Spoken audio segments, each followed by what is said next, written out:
Comics Code had been instituted in the 50s because people were afraid that the youth of America was being corrupted by these evil comic books. The Comics Code specifically forbade any conversation with drug users. They sent the book back and said, "You can't publish this book. We won't put our seal of approval on it." I said, "Why not?" They said, "Well, you're mentioning drugs."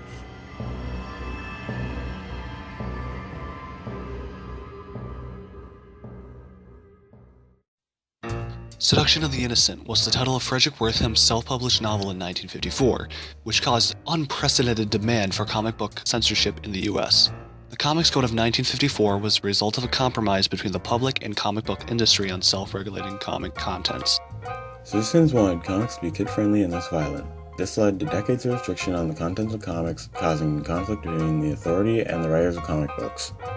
There was multiple rules of the Comics Code Authority, one of which stated that all scenes of horror, excessive bloodshed, gory or gruesome crimes, depravity, lust, sadism, masochism shall not be permitted.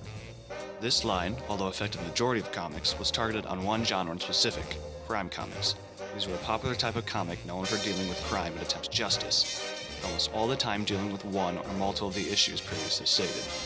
However, these were not the only things excluded from comics.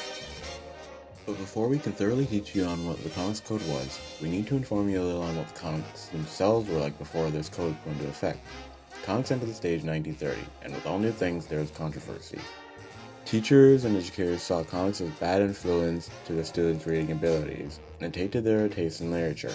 Other groups like churches also had a stance on the issue, saying it was immoral to show women in revealing clothes and to show criminals in a better light.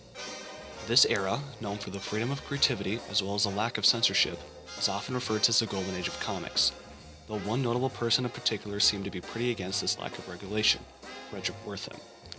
He was a psychiatrist and author who had gained little recognition prior to the release of his controversial book, Seduction of the Innocent. He was 59, had German roots, and had been anti-comics for quite some time before his book's release. It was written as a book of enlightenment for the adult portion of the American public based on one single topic: the contents and effects the comics industry had on children. It was biased and often stretched the truth far more often than not, though it didn't contain logic and info that reflected reality. It became highly popular, and the book's reaction to it officially sparked the organized desire for comic reform.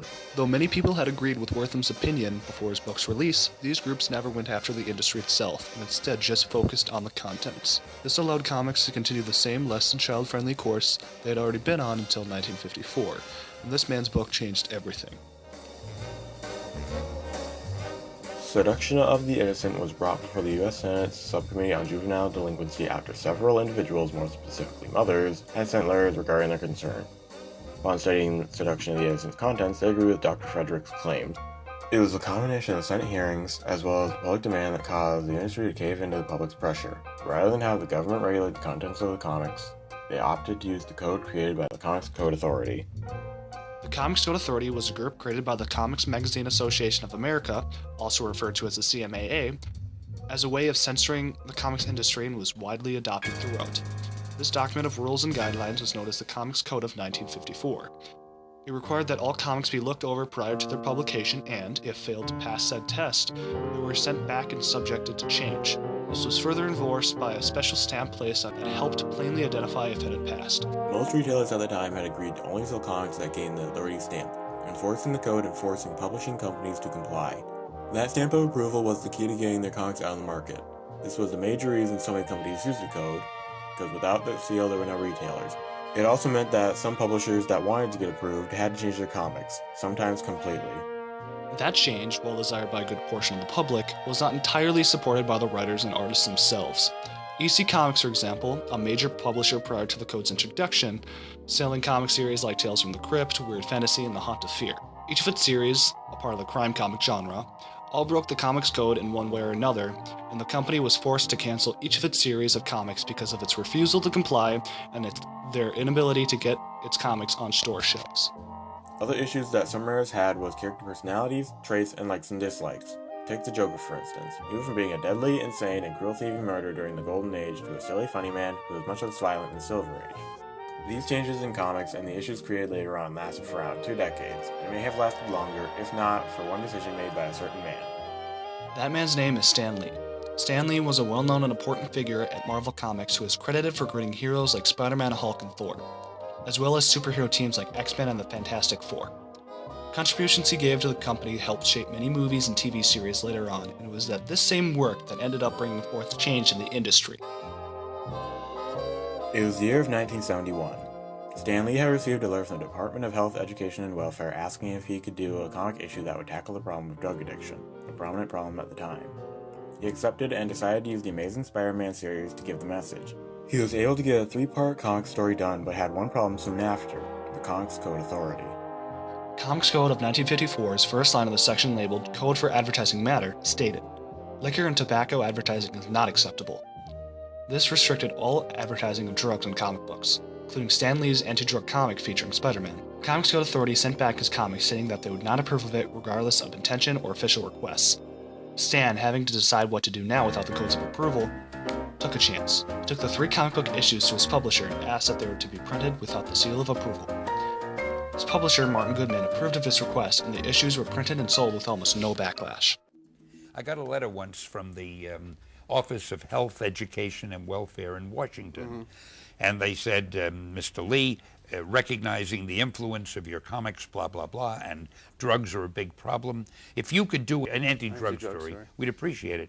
Well, who am I not to obey the edict of HEW? Right. So I did a 3-issue series, and it wasn't preachy, but it had to do with a friend of Spidey's, I forget who it was, had taken too much of something. I don't know anything about drugs, so I just said he overdosed on something. Right. And he was on the edge of the roof and thought he could fly, and Spider-Man rescues him and says, you're a jerk for doing that, that type of thing. And it was part of a bigger story with a villain and so forth. So it didn't look like we were preaching. It was just an incident in a story. We then had the Comic Code Administration where they were censoring all the comics. They sent the book back and said, you can't publish this book. I said, we won't put our seal of approval on it. I said, why not? They said, well, you're mentioning drugs. I said, we're not telling kids to take drugs. Right, showing the and I said, effects. I was asked to do this by a branch of the federal government. Right. Sorry, you can't do it. Well, it's one time when I was very proud of my publisher. I said, Martin, I want to put these books out anyway. And he said, well, go ahead and do it, Stan. And we put them out without the seal. They sold beautifully. We got letters from church groups, parent teachers, and so everybody loved it. Right. And a funny thing happened there, too. The New York Times gave it a good write-up. The comics were praised for their message by parents, teachers, and religious organizations, while the lack of the CCA seal of approval went seemingly unnoticed. The New York Times soon ended up giving it a good review, further improving upon its positive impact. It is due to these positive reactions and a few other factors that caused the CCA to realize the changing ideals that were considered okay in society and influenced them into revising and rewriting the code. This started a new age of comics known as the Bronze Age, that worked under the revised Comics Code of 1971. Rules on costumes that stated, characters shall be depicted and dressed reasonably acceptable to society, along with rules on marriage and sex that stated, respect for parents, the moral code, and for honorable behavior shall be fostered. A sympathetic understanding of the problems of love is not a license for morbid distortion. And the treatment of live romance stories shall emphasize the value of the home and the sanctity of marriage. Although it did add a section pertaining to the usage of drugs in comics and how they are not to be used. This provision opened opportunities for new and slightly more free storytelling and character designs, and would hold almost 2 decades before yet another revision came around. This revision would be known as the Comics Code Revision of 1989 and was created to adapt to the changing conditions of the times and market. It would completely drop many of the restrictions and was the final change to the Comics Code before it met its demise. The Comics Code of 1954 and the Comics Code Authority were 2 major creations of the 1900s that effectively changed the contents that children and teens read and view for many decades after their introduction.